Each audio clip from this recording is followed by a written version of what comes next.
Foro de São Paulo, em São Paulo. Opa! Eu não sei se em São Paulo, em Brasília, mas vai ter o Foro de São Paulo aqui. Né? Os organizadores do Foro de São Paulo, eles estão cobrando uma taxa de $50. Isso mesmo, em dólares. Para cada participante e $250 de partidos para o evento que vai acontecer no final desse mês aqui no Brasil. O grupo que diz combater o imperialismo estadunidense vai reunir partidos que defendem ditaduras como o Partido Comunista de Cuba, Partido Socialista Unido da Venezuela e a Frente Sandinista de Libertação Nacional, coisa bonita, do Daniel Ortega, lá da Nicarágua. Além de celebrar a vitória de Lula no Brasil, o grupo deve discutir a necessidade de lutar contra, aspas, os efeitos do neoliberalismo na região. E a dolarização da economia também, né? Não, pois é. Isso também. E aí? Olha aqui, em dólar dele. É real isso? Dólar. É verdade? Real não, é dólar. Real não, é dólar. Então, eu vou pegar... Não é ninguém, nem Yuan, nem rúbia. É dólar. Que barbaridade. Thiago, pegando carona nisso que tu tá falando, e aí, já que tem que falar sobre isso, achei que era uma piada, alguma brincadeira, mas a gente tem, nos estudos de ciência política, a gente entende que o brasileiro não é que ele seja ignorante, ele tem uma baixa sofisticação política, baixo entendimento do que é a política. E aí, também pegando carona no... Aprende a falar com educação. Viu só? Deixa de ser um brucutu. Imagina o que ele não ensina pro Filipinho. E aí, pegando carona também no que a Elaine falou, assim, a gente, claro, né, a gente trabalha com política, vive de política, a gente tem a impressão que as pessoas, elas estão mais interessadas. Mas só se a gente for olhar para o resultado das eleições do ano passado, 32 milhões de pessoas não votaram. E a Agência Senado publicou uma pesquisa em 2019 dizendo que 81% dos brasileiros até 18 anos não se interessam por política, porque eles entendem que política é uma coisa suja, feita por um centro de poder que está em Brasília. Então, ela não é uma coisa pensada para a população em si. Quando a gente não tem essas bases da política já na educação primária, eu sempre defendo isso, acho que foi um ponto que a Simone Tebet bateu na campanha dela, que é a primeira infância. Enquanto a gente não tiver esses pilares da educação política na primeira infância, a gente vai seguir, e aí para concluir, a gente vai seguir construindo uma sociedade que precisa, sim, de salvadores da pátria. A gente tem esse histórico, e aí, se a gente for olhar para a própria história brasileira, isso desde República Velha, a gente tem essas confusões entre o que é público e o que é privado, a gente não tem na base da criação da sociedade brasileira o que é moralidade pública, e a gente precisa de salvadores da pátria. A gente saiu de um processo de ditadura há pouquíssimo tempo, e desde a abertura democrática, que tem 35 anos, nós tivemos 2 rupturas democráticas que foram muito fortes, 2 impeachments. Isso quebra o desenvolvimento da democracia. Então, sim, na próxima eleição, o que vai acontecer, e aí olhando um pouquinho para o histórico brasileiro, é que a gente vai precisar de salvadores da pátria, não vai vir uma terceira via, como todo mundo prega, e todo período eleitoral vem essa discussão de uma terceira via moderada. Isso não existe no Brasil, não vai existir, porque a gente precisa de alguém que venha e nos salve. E como a política está andando, justamente porque o Capês estava apontando aqui, esse governo ele só pode se salvar se a economia melhorar, e não deve melhorar pelos princípios que a gente viu no Lula 1 e Lula 2, em 2026 a gente vai ver de novo um salvador da pátria, seja ele Lula, Bolsonaro ou qualquer outra pessoa, porque a gente não tem essa sofisticação política. Salvador da pátria é pensamento ditatorial, né, Elaine? Sim. Quem pensa num salvador, pensa num ditador. Porque quem pensa em democracia, pensa nas próprias responsabilidades. Sim. Agora, enquanto a gente não ensinar a nossa população a fazer conta, vai ser sempre assim. Sim, exatamente. E quem é que em sã consciência não vê uma notícia dessa e fala: o Lula, ele é um fascista? Fala mal do dólar e o Foro de São Paulo cobra em dólar. E quem vem comemorar a vitória dele? Cuba, Nicarágua e Venezuela. Sim. O que a Deise falou aqui me assustou, viu, Deise? Você pintou o apocalipse no Brasil, né? E eu não tinha... Bom, se esse Foro de São Paulo não for apocalipse, eu não sei o que é. Quer dizer que a gente vai, de fato, viver com essa impressão de que precisa de alguém, um salvador da pátria, e que isso provavelmente vai se refletir na próxima eleição. Provável. E aí, então, volto a dizer que me preocupa aquilo que eu tinha dito aqui, né? Me preocupa a gente ter uma próxima eleição aí, Michele e Janja, né? As pessoas acham meio absurdo, acho que não, acho que a gente pode pensar que isso pode acontecer. E só para Capês, para você pegar a palavra, é muito fácil, né? Que é o que a gente sempre fala do socialismo. Socialismo para vocês Para mim, no caso Lula, dólar, avião novo, hotel 5 estrelas em suíte presidencial, R$37.000. Viagem para a China, R$5.500.000. Eu acho é muito fácil pregar o socialismo, pregar tudo que prega o socialismo e viver no luxo que está vivendo Lula, inclusive querendo dólar. Não, ele quer cobrar em dólar. Não, eu acho que vocês estão com muita má vontade com relação ao Foro de São Paulo. Olha, em primeiro lugar, são representantes e partidos de esquerda de 27 países da América Latina e do Caribe que estarão aqui. Isso é muito importante. Olha, vai estar presente. Olha só. Caribe, então. Olha, então, Partido Comunista de Cuba. Por quê? Frente Sandinista de Libertação Nacional, Partido Socialista Unido da Venezuela. E qual que é a pauta? Alternativas bolivarianas para a América Latina. Tudo cobrado em dólar e regado, claro, ao uísque escocês. Agora, vejam só, eu não sei o que pretende, mas a esquerda tem uma vantagem. Por maior que seja o absurdo, por maior que seja a contradição, por maior que seja o escândalo, eles sempre dão um jeito de falar com um sorriso no rosto, como se fosse a coisa mais positiva e progressista do mundo. Eles vão combater o neoliberalismo, o imperialismo americano. Para ter uma ideia da contradição, hoje os BRICS já começam a discutir uma alternativa ao dólar.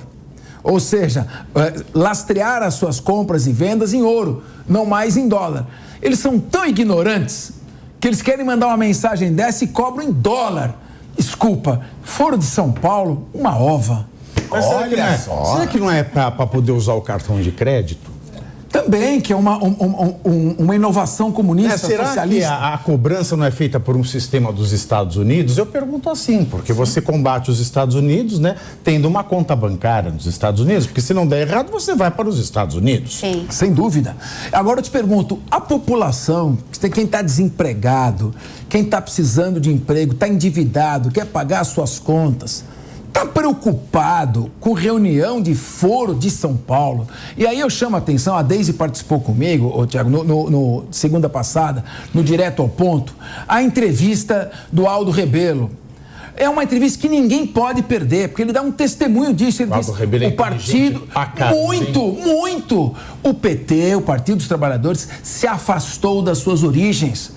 Era um partido de operários, de trabalhadores. A sua pauta tem que ser geração de emprego, combate à inflação, estabilidade da economia, oportunidade para todos. Ele se afastou disso e fica com essas pautas. A expressão dele, pautas de barzinhos noturnos da Vila Madalena ou de botecos do Leblon. Eles gostaram da riqueza, essa é a verdade. Eles gostaram, eles estão dominados por intelectualoides das universidades. Esses intelectualoides que você diz, professores sem caráter, não sei, eu não chegaria a tanto, mas são intelectualoides que falam de um mundo virtual, de um mundo que não existe. E vão discutir isso aqui à margem da miséria que se alastra pela América Latina. Enquanto você vê os países que eles estão criticando, são países de um alto nível de desenvolvimento humano, alto nível educacional, com pleno emprego, embora os Estados Unidos agora enfrente uma crise de desemprego e a guerra também, mas em geral, em situações econômicas e sociais muito vantajosas em relação a nós. E querem apontar o dedo dizendo, qual é a alternativa bolivariana? É a da Bolívia? Mas eu só vou fazer um gancho com o que disse a Deise. Porque eu entrei para a Universidade Federal com 17 anos para fazer economia. E o seio ali da universidade era muito de esquerda, né? As federais, na época que eu fiz faculdade, eram muito de esquerda, imagino que não sejam. Mas a minha geração tinha uma consciência política. Eu, por exemplo, eu debatia muito com a esquerda, porque eu não era de esquerda, eu nunca fui, né? Eu inclusive, nessa época, pensei em me filiar ao PSDB, e havia ali uma consciência política. E aí a Deise agora nos traz um dado que essa juventude já não está tão politizada como as nossas gerações. Ela está hipnotizada, essa juventude. Tem um agravante que isso eu vivi. Quem é de direita hoje é reprimido em faculdade. É humilhado por professor em faculdade. Quem hoje é de direita é humilhado. Quem hoje faz uma redação... A direita é a maioria silenciosa. Quem hoje faz uma redação com uma visão de direita na faculdade leva nota baixa. Quem hoje defende a direita é linchado, não fisicamente, mas é linchado, é humilhado por alunos e professores. Teve até o caso de uma menina no Rio, que ela sofreu sim ataques no grupo da faculdade, O diretor da faculdade, ele nem se pronunciou sobre a situação. Os pais cobravam e ele não defendeu a menina. E ela chorava, ela era assim escanteada. Hoje, quem é de direito em faculdade, e aí você diz, eu não chamo de mau caráter, para mim o professor que ameaça aluno, para mim o professor que não deixa o aluno ter uma forma de pensar, ele é mau caráter. Ele não faz a função dele, ele não está lá para lacrar, ele está lá para educar e para ensinar. Se o professor quer fazer ativismo político dentro de uma faculdade, ele é mau caráter sim, porque ele não tem esse direito. Ele não está lá para isso, ele não está lá para perseguir aluno que pensa diferente dele. Ele está lá para educar. O professor tem que ser exemplo. Se ele é um exemplo horroroso desse, para mim ele é mau caráter. Depois eu queria dar um passo. Uma ligaçãozinha aí no meio disso tudo. O PT, ele surgiu dentro da USP e do Tucarena, né, que é o auditório ali da PUC de São Paulo. Eu fiz a minha formação na PUC de São Paulo e na Casper Libero. Eu não tenho nada para falar das duas universidades, inclusive uma orientadora minha era de esquerda, maravilhosa, né? Mas o PT surgiu dentro dessas duas universidades. E eu tenho algumas discordâncias em relação ao Olavo de Carvalho, mas um ponto que ele falava muito, que eu acho maravilhoso, que ele criticava muito as torres de marfim da academia. Né? Eu lembro, quando o Olavo começou a fazer a peregrinação dele, eu lembro que eu achava o máximo, que começo dos anos 2000 ninguém falava de direita nas universidades, e eu conheci ele pessoalmente, então era fascinante ver o Olavo falando.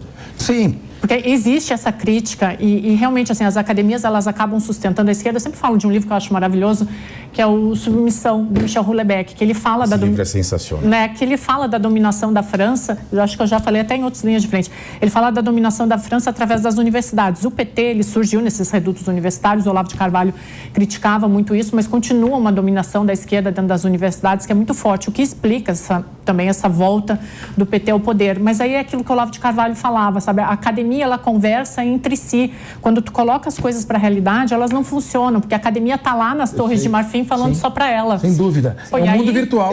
Agora uma questão que eu queria chamar a atenção da mesa, que a mesa refletisse. O Bolsonaro, a narrativa criada contra o Bolsonaro pelos meios de comunicação maciçamente, qual foi? Ele é contra a Amazônia, ele quer destruir o meio ambiente. Ele é homofóbico, Número 2, ele é machista. Sim, então destruiu o meio ambiente. Segundo, é homofóbico, é machista, é misógino, genocida. Muito bem lembrado. Terceiro, ele é genocida, foi responsável pela morte das pessoas. Quarto, fascista. Não. É uma outra narrativa também. Negacionista, enfim. Bom. E contra a democracia, é isso que eu queria lembrar. E também ele é antidemocrático, ele está preparando um golpe. Essa foi a narrativa toda, massacradamente contra ele. E vamos admitir, cometeu diversos erros de comunicação também. Facilitou bastante. Bom, com tudo isso, quanto foi o resultado do segundo turno da eleição? Um percentual enorme que ficou decepcionado com ambos os candidatos e o outro, meio a meio. 50,5 a 49,5. Então o que eu digo é o seguinte, isso com uma crise econômica provocada pela pandemia. Se não tivesse havido a pandemia, com todos estes erros, ele teria se elegido. Mas você sabe então, que esse 1%, esse 1% eu vejo o extremismo aí, Capês. O extremismo.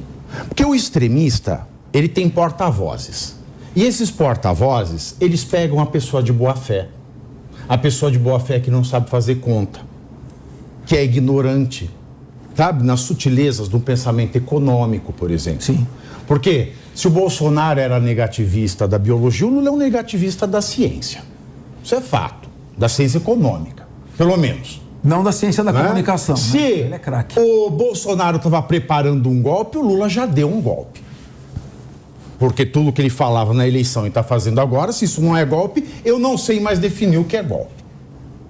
Se ele acusava o outro de fascista, ele está implantando um fascismo aqui nesse país. Na medida que ele não critica quem estupra e mata, mas critica os Estados Unidos por causa do Assange e olha os amiguinhos dele. Bom, enfim, o Lula tem todas as qualidades ruins que ele apontava no outro. Sim. Se é que o outro tinha essas qualidades ou se o discurso dele era horrível e ajudava nessa narrativa. Inclusive a te falar besteira, pai. Exatamente. Aí, esse 1% extremista que definiu, né? Porque a gente tem extremista de direita e a gente tem extremista de esquerda. E a gente só vai conseguir alguma coisa sólida quando a gente for moderado, porque moderado é saber fazer conta. O moderado, ele presta atenção, raciocina, né? Ele pega um fato, uma narrativa que estão me dando e ele olha para a realidade. Fala, não, isso aqui é baboseira que estão falando. Essa é a moderação, é parar, não replicar. Porque quem replica discurso é extremista. E esse é o problema do Brasil. A gente ouve uma coisa e já replica, não para pensar. E esse parar para pensar é que mata a narrativa. Por exemplo, eu vou dar um exemplo ontem. Né? Eu estava em Ibiúna no final de semana, aí eu cheguei, tem um amigo meu que estava fazendo um camarote lá na parada. Tem um monte de coisa acontecendo lá. Tem um monte de tribo. Tem um monte de absurdo acontecendo lá no meio. Mas eu sempre fui à parada. Aí fui pro camarote do meu amigo, aí um monte de gente a extrema esquerda é maior. Isso eu sei porque o tanto que eu fui xingado da entrada ali do Conjunto Nacional até o camarote de fascista, eu não consigo relatar tanto número, né? Olha, é aquele gay fascista. Era eu subindo, né? E na rede social, porque eu postei foto com 2 amigos meus, ele não é de direita, ele tá na parada. Então o extremista, ele não consegue fazer conta, ele não consegue interpretar a coisa. Não consegue, ele só vai replicando. E é isso que faz mal pro Brasil. É por isso que essas narrativas passam. O Foro de São Paulo cobrar em dólar, porque a pessoa não para pensar na realidade. Exatamente. Ela não para pensar que, se é uma democracia que a gente quer, a gente tem que conquistar o voto de quem não tem um voto definido ou fazer mudar de ideia quem vota no contrário. Exato. Caso contrário, o extremo da esquerda vai querer uma ditadura e o extremo da direita sempre vai querer uma ditadura. Sim. E a gente vai estar vendo essas cenas patéticas, como o Foro de São Paulo cobrando ingresso em dólar. E não há mais o diálogo. Não. As pessoas estão partindo para agressão, para o ataque, né? Desqualificando e desrespeitando as pessoas sem conhecer elas direito. Mas aí